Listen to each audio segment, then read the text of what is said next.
अस्सलाम वालेकुम स्टूडेंट। आज का ये वीडियो खाक निगारी का फ़न और रवायत है। सबसे पहले मैं आज बताऊंगी खाक निगारी की फ़न के बारे में और उसकी नेक्स्ट कभी मैं बताऊंगी उसकी रवायत के सिलसिले में। इससे पहले कि जितनी भी मैं वीडियो बनाई हूँ वो आप डिस्क्रिप्शन बॉक्स के लिंक के जरिए देख सकते हैं। जैसे मकतूब निगारी की फ़न, मकतूब निगारी की रवायत, उसकी खसूसियात, गालिब की मकतूब निगारी, मौलाना आज़ाद की मकतूब निगारी, उसके बाद इंशिया का फ़न और रवायत, मजमून निगार की रवायत और इंशिया और मजमून की फ़र्क जो है उसको, ये सारी वीडियो अभी न्यू है और उससे पहले की वीडियो भी डाली हुई है जो ब्लॉक 3 या 1 से दी हुई। ये ब्लॉक 2 से है जो कि किताब BODC 131 है ना, शायद 131, और ये BA जनरल उर्दू की किताब में आती है ना। तो आज खाक निगारी का फ़न जो है उसको मैं बताऊंगी। खाक निगार की फ़न, खाक निगार, खाक के लिए अंग्रेजी में स्केच का लफ्ज़ राइज है जिसके माने ढांचा या लकीर की मदद से बना हुआ नक्शा या तस्वीर है। मगर उर्दू जो है, उर्दू की अदबी इस्तिलाह में खाक उस तहरीर को कहते हैं जिसमें अख्तसार के साथ रज़ामिया अंदाज में किसी अहम या गैर अहम शख्स के ज़ाहिरी व बतन को लुफ्त अंदाज में पेश किया जाए। गैर अफसानवी नस्र की मुख्तलिफ असनाफ में खाक को खुसूसी अहमियत हासिल है। खाक में फ़नकार किसी फ़र्द की ज़िंदगी और किरदार की झलकियाँ इस तरह पेश करता है कि पढ़ने वाला उस फ़र्द से वाकिफ़ हो जाए। उर्दू में अदबी खाके का मौजू अमूमन हकीकी और ख़याली दोनों किस्म की शख्सियती रही है। खाके जैसी ही दूसरी शनफ सवान निगारी भी है। फ़र्क सिर्फ इतना है कि खाक निगार अपनी बात इख्तिसार से कहता है, जैसा कि जिक्र आ चुका है। वो चंद वाक़यात के जरिए अपने किरदार की शख्सियत को नुमायाँ करता है। उसके बरअक्स सवान निगार किसी फ़र्द की पैदाइश से मौत तक के तमाम वाक़यात व हालात को पेश करता है। सवान का मरकज़ी किरदार को एक जीते जागते इंसान की तरह हमारे सामने लाता है। वो उसकी ज़िंदगी की हालात तफसील से बयान करता है, जबकि खाकनाश मुख्तसर वाक़यात के जरिए अपने किरदार की तस्वीर नुमायाँ करता है। उसी तरह खाक का कभी कभी अफसाना निगारी से मशाबा हो जाता है, लेकिन दोनों तख्लीक में बुनियादी फ़र्क मकसद तख्लीक का है, जिससे खाक और अफसाना का फ़र्क वज़ा हो जाता है। मौजू के एतबार से खाक की 2 किस्में हैं, शख्सी खाका और ख़याली खाका। शख्सी खाका के अक़साम में तारीफ़ी, सरसरी, ताशराती, मदहिया, तौसीफ़ी, बयानिया और संजीदा है। जाती खुदोनशत और इंटरव्यू वगैरह को शामिल किया जाता है।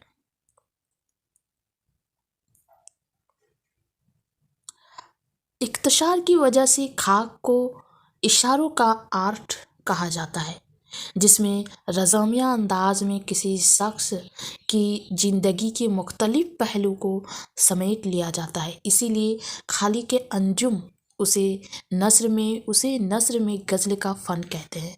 जिस तरह गज़ल के 2 मिसरों में शायर बड़े से बड़े वाक़या को पेश करता है, उसी तरह खाक निगार मुख्तसर अल्फाज के जरिए किसी शख्सियत को हयात नौ बख्श देता है।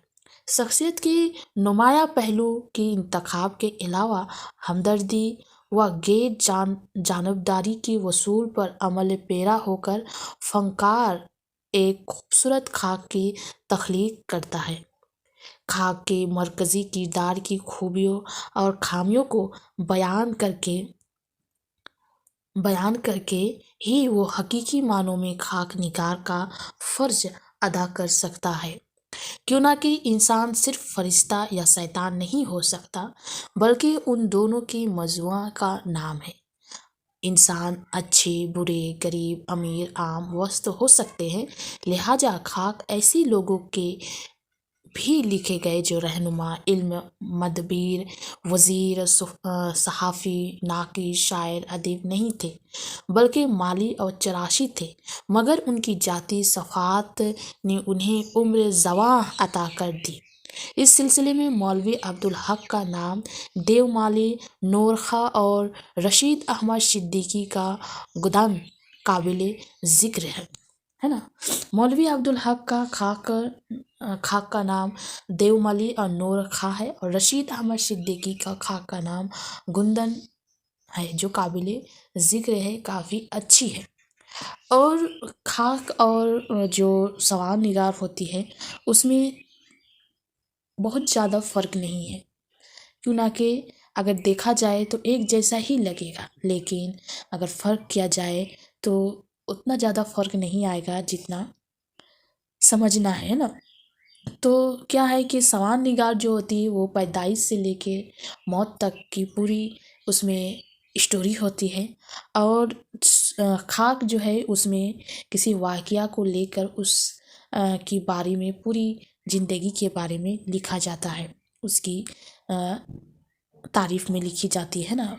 जैसे कि देवमाली है ना, कुंदन है, इसकी जो वाक़या है उसके बारे में इसमें लिखा गया। इसमें जो है एक अच्छे शख्स या फिर बुरे या फिर गरीब अमीर या फिर कोई शायर या फिर नाक़िद या रहनुमा या फिर आलिम, ऐसा कोई बड़ा वाला शख्स होने की कोई ज़रूरत नहीं है। उसमें सिर्फ एक उस शख्स की वाक़या को देखते हैं और उसको पेश करते हैं खाक में, है ना।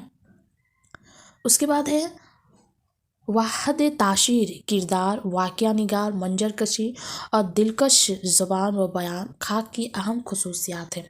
इख्तिसार भी खाक का एक अहम वस्फ़ है, मगर तुयुल खाके के भी उर्दू में मौजूद है। मुख्तसर खाके की मिसाल अब्दुल हक का खाक हकीम इम्तियाज़ अलाउद्दीन है ना।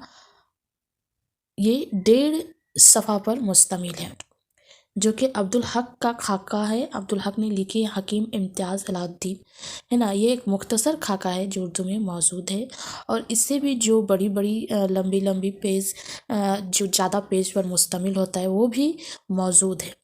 तोयुल खाका की मिसाल में अगर दिया जाए तो फ़रतुल्लाह बेग का होगा मौलवी नज़ीर अहमद की कहानी, कुछ उनकी कुछ मेरी ज़ुबानी, है ना।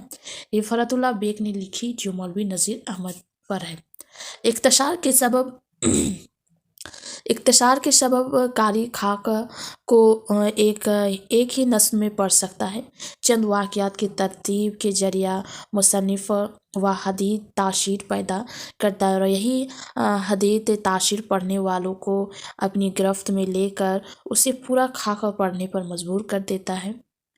यही सबब है कि अगर खाक तोयुल भी हो, जिसकी मिसाल मौलवी नज़ीर अहमद की कहानी कुछ उनकी कुछ मेरी ज़ुबानी है, तब भी वाक़यात की दिलकश पेशकश, किरदार निगारी और खूबसूरत मंजर कशी उसकी दिलचस्पी को कम नहीं होने देती, है ना। अगर खाक बड़ी लंबी काफ़ी ज़्यादा या फिर एक मोटी बुक भी है, लेकिन उसकी जो पेश करने का जो तरीका है वो काफ़ी दिलकश है। उसकी जो किरदार निगारी है और उसकी जो मंजर को दिखाया जाता है वो काफ़ी खूबसूरत होती है, जो दिलचस्पी और काफ़ी अच्छी होती है। अगर कोई उसको पढ़ना शुरू करते हैं तो ऐसा बिल्कुल भी नहीं होगा कि अधूरा पढ़ ले और मन अच्छा नहीं लग रहा है, पढ़ने में दिल नहीं लग रहा है, ऐसा बिल्कुल भी नहीं हो सकता है। उसकी एक मिसाल है मौलवी नज़ीर अहमद की कहानी, कुछ उनकी कुछ मेरी। ये एक जिंदा मिसाल है जो कि काफ़ी तोयुल है, और इसको पढ़ने में काफ़ी मतलब जो होता है ना, बोर लग रहा है, वो बोर नहीं लगेगा, है ना। असलूब और ज़बान की शेरनी मज़ीद लुत्फ़ देती है। किरदार निगारी खाके की अहम खसूसियात है। बगैर किरदार के खाके का वजूद मुमकिन नहीं है।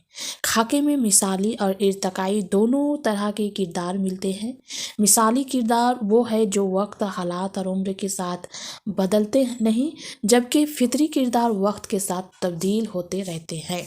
ये हो गया खाक की फ़न के सिलसिले में, जो किस तरह का फ़न होना चाहिए एक खाक निगार जो लिख रहे हैं उसके अंदर, और उसको पढ़ने में किस तरह की दिलचस्प होना चाहिए। एक खाक जो लिखे हैं उसके अंदर लिखने में क्या तरीका होना चाहिए, जो अगर कोई पढ़ रहा है तो उसको पढ़ने में मज़ा आए, है ना।